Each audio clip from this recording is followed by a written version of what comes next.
Este libro busca denunciar a quienes abusan de nuestras debilidades y temores como especie y como ciudadanos en particular.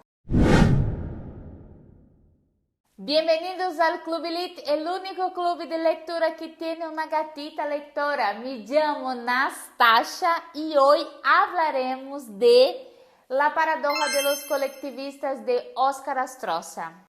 Este libro se dedica a hablar de las grandes paradojas de la izquierda. Es un libro súper cortito, lo he leído en 4 días, esto porque estaba en viaje en Santiago, entonces fueron días cortados, ¿sabe? Pero lo he leído súper rápido. Es un libro de comprensión mediana.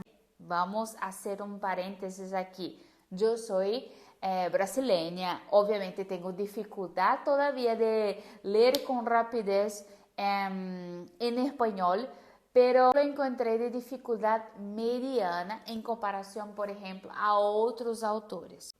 Pero no es un libro difícil de comprensión, para nada. Hablando del autor, Óscar Astroza es un médico veterinario, ensayista y ya ha escrito otro libro sobre finanzas que todavía no he leído.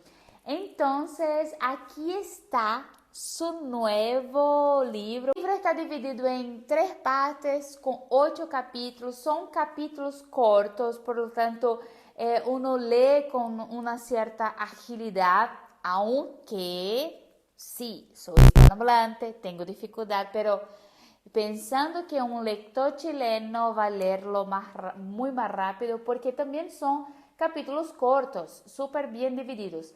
Ya, otra cosa también que yo encontré súper interesante es que tiene estas páginas negras. La portada fue lo que más me encantó. Incluso yo compré en su presentación en Paperwoods, en Santiago. Viajé para participar de estas presentaciones. Salí de San Fernando, aquí una locura. Pero fue súper interesante porque me encantó la manera como él habló de su libro, como él lo presentó. Entonces me interesé por la portada, por la presentación. También hay una distinción aquí en el medio. Déjame ver si encuentro. Aquí, mira. Aquí, no sé si se ve, tiene esta marcación así y yo encontré interesante. Me parece que el primer libro que veo que tiene estas marcaciones y me gustó particularmente. Yo no conocía a Óscar, pero súper buena onda allí, hablando de su posicionamiento y me interesó, por eso lo compré. Y el libro tiene como objetivo mostrar cómo nuestra individualidad ha sido debilitada por los colectivos. Y en la página 19 él habla así.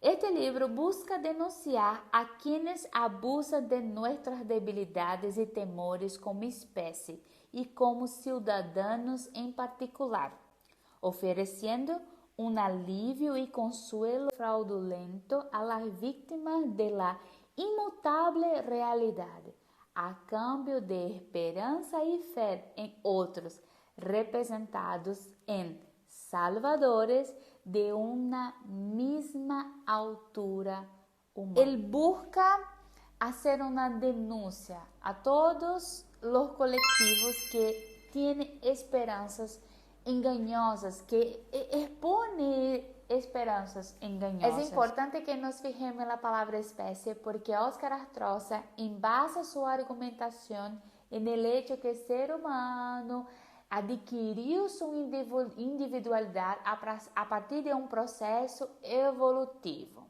Já, eu não estou de acordo com isto.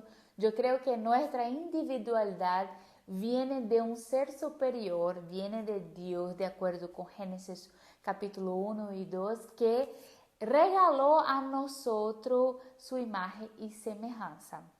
Pero es interesante cómo él argumenta a partir de un punto de vista ateísta y sí discordo con el hecho de que nuestra individualidad no fue un proceso evolutivo, estoy de acuerdo que sí, tenemos una individualidad y esta individualidad debe ser preservada. Si eres cristiano y en este momento estás pensando, ya, no voy a leerlo porque él parte de un supuesto evolucionista y yo soy creacionista y por esto no voy a leerlo.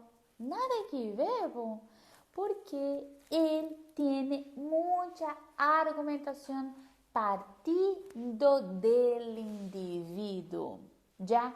Y es esto que importa. Aquí en este libro, en específico, lo que importa es nuestra individualidad ha sido corrompida por los colectivos. Hablando de nosotros como especie, en la página 27 él ha dicho: la humanidad ha recorrido en 2 millones de años de evolución un camino fortuito, generado por la misma acción de sus miembros, totalmente alejada de cualquier planificación central o destino definitivo. En definitiva, lejos de un comando de control y, por el contrario, más cerca de un orden espontáneo dado por relaciones libres y voluntarias de sus miembros, sometidos al riguroso filtro genético de la adaptación al medio en constante cambio y a una presión adaptativa sobre nuestra propia evolución cultural multinivel. Esta cita me recordó Ludwig Mises en las 6 lecciones, donde en una de las lecciones, si no me acuerdo la 4, habla de lo intervencionismo, porque Oscar Astroza parte, mira, en tantos millones de años nunca hubo una planificación central.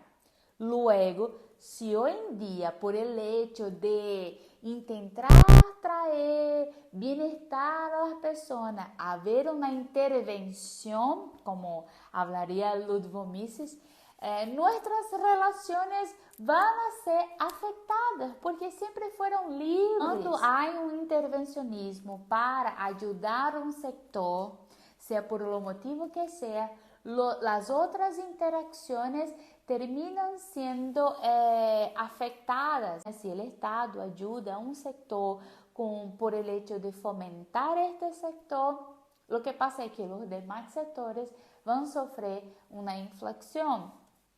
Todo esto está muy bien descrito y él habla esto a partir de la organización de la especie, a partir de la organización de nosotros como individuos y de nuestras interacciones.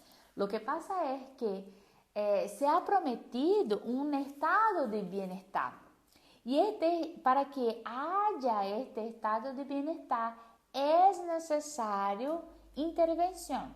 Es necesario que el Estado ponga las patas en las cosas que no sea debido. Y este término, estado de bienestar, es súper subjetivo porque ¿qué es bienestar? Lo bienestar para mí es una cosa, para otra persona puede ser otra completamente distinta. Incluso él habla esto. Desde la propia definición de bienestar entregada por la psicología, es posible vislumbrarla un estado subjetivo de satisfacción personal que a nivel de sociedad solo se consigue al sumar estas satisfacciones individuales, es decir, la de todos dentro del conjunto de personas que compone esta comunidad. Entonces, la suma de estados de bienestar individuales hace un estado de bienestar. Es muy raro esto, pero a continuación. En otras palabras, el bienestar social solo es alcanzable cuando la mayoría de los miembros que la componen logran ese estado o se perciban ellas mismas en un estado de bienestar. y no solo desde la estadística de los servicios prestados. Entonces, sí, no es solo una cuestión de servicios prestados a partir del Estado, servicios bien prestados. No es solo esto, es la percepción del otro en relación a estos servicios también. Este tan anhelado bienestar, como la propia definición señala, no resulta de emparejar los resultados de las acciones de cada individuo, sino más bien de dotarlos de las herramientas para que logren sus propias individualidades, satisfacciones con el objetivo de alcanzar su bienestar individual y con esto el bienestar colectivo. No es quitar los patines de uno y sin regalar herramientas a otro para que dentro de su individualidad cada uno pueda desarrollar su propio estado de bienestar. Pero lo que pasa es que al regalar herramientas se quita los patines de uno, porque esto viene a través de impuestos, de imposición, o sea, obligaciones para quien está un poquito más adelante, para quien ha conseguido con esfuerzo su estado de cosas. Habla que en ningún estado de la OCDE este estado de bienestar ha sido prometido y garantizado a partir de imposición de impuestos. Entonces, ¿por qué en Chile tenemos que garantizar un estado de bienestar si ningún país de la OCDE tiene este estado de bienestar garantizado? Y además de hablar del esfuerzo fiscal, él también explica lo que es necesario jurídicamente para que un país sea atractivo.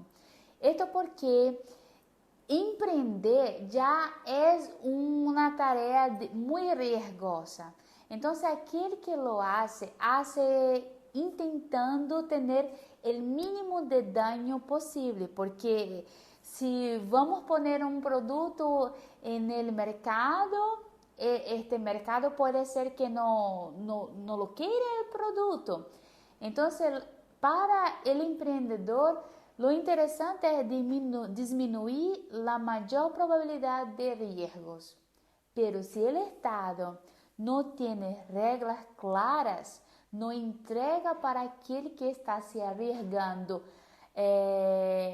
una cancha bien delimitada, obviamente no voy a arriesgar, además de todos mis riesgos que ya existen, en un estado que no me garantiza leyes concretas. Sobre los impuestos, en la página 99, él habla.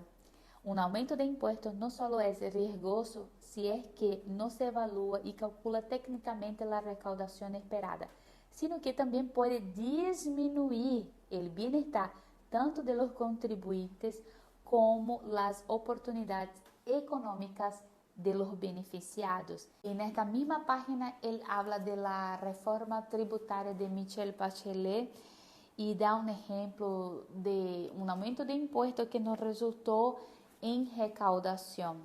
Al final del libro, él muestra cómo nuestra libertad es importante y también muestra que toda esta reorganización no pasa de más bien una ingeniería social para que nosotros nos portemos de una manera distinta de lo que contraímos con la evolución de la especie.